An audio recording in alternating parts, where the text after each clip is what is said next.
Je suis Madame Espérance Belaolila. Josiane Misenga Bokabambi. Christine Mansoni Masaka. Madame Patricia Mayaka.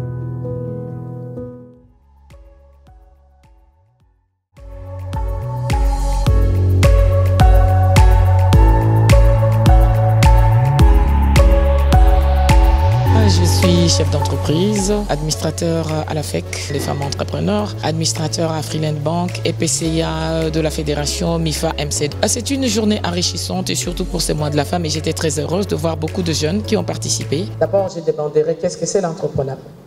Peut-être les gens disent « Ah non, on a entrepreneur ».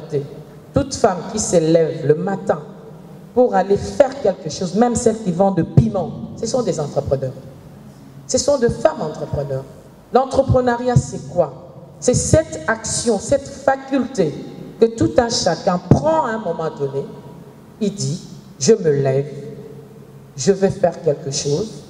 En réunissant des ressources, maman a dit, pas avec ce qui vient des autres, mais qu'est-ce que j'ai à m'apporter? Je commence par là, en réunissant des ressources pour créer de la richesse. Pour créer une valeur ajoutée à un produit, à un service, afin de répondre aux besoins des consommateurs. C'est ça l'entrepreneuriat. Mais répondre à cela, l'activité entrepreneuriale, c'est pour un seul but, un but lucratif. Ça veut dire, je dois gagner. On ne peut pas se lever le matin pour aller vendre le pain, pour aller vendre le makala et rester statique toute sa vie. Non, ça, ce n'est pas l'entrepreneuriat.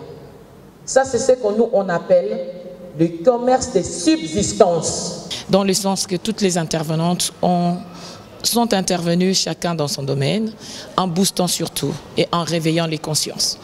Je suis infirmière de formation, je suis femme entrepreneur. Je suis enseignante de la bonne nouvelle aussi.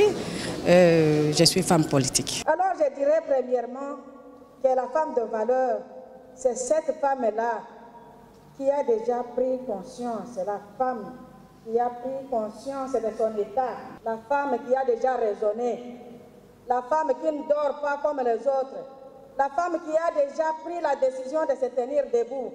Nous appelons toutes les femmes congolaises à prendre conscience de l'état où nous nous trouvons. Nous voulons que toutes les femmes se réveillent, que les femmes de valeur se réveillent pour prendre la prise de décision et ensemble nous allons construire le pays. En tant que femme politique, je demande aux jeunes filles de s'engager.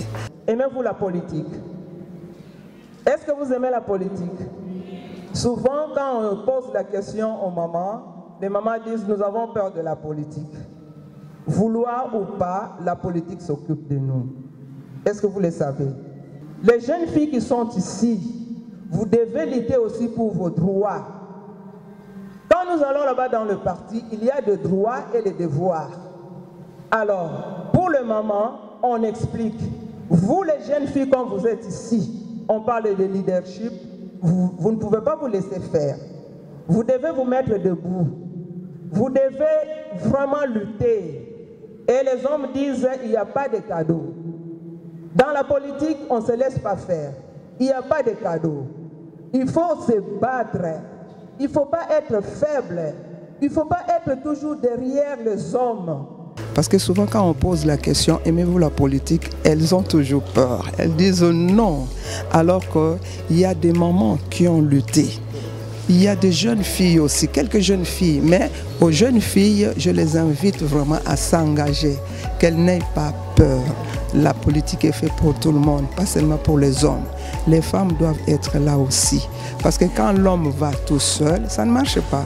Mais avec la femme, tout va aller mieux. Madame Patricia Mayaka, CEO d'Océane Agency et UTP Femmes. On a demandé aux femmes de pouvoir se relever, de pouvoir mettre la main à la pâte, de pouvoir travailler, de pouvoir apporter le meilleur d'elles afin qu'ensemble nous puissions bâtir un Congo, un pays plus beau qu'avant. La mixité est une source d'innovation, de dynamisme, d'attractivité pour les entreprises et différentes sphères de la société. Je pense que la femme, elle peut travailler dans des entreprises, elle peut être là où il y a des hommes, mais à une seule condition, qu'elle ait le bagage qu'il faut pour être à la hauteur. Elle doit mériter sa place, elle doit arracher la place.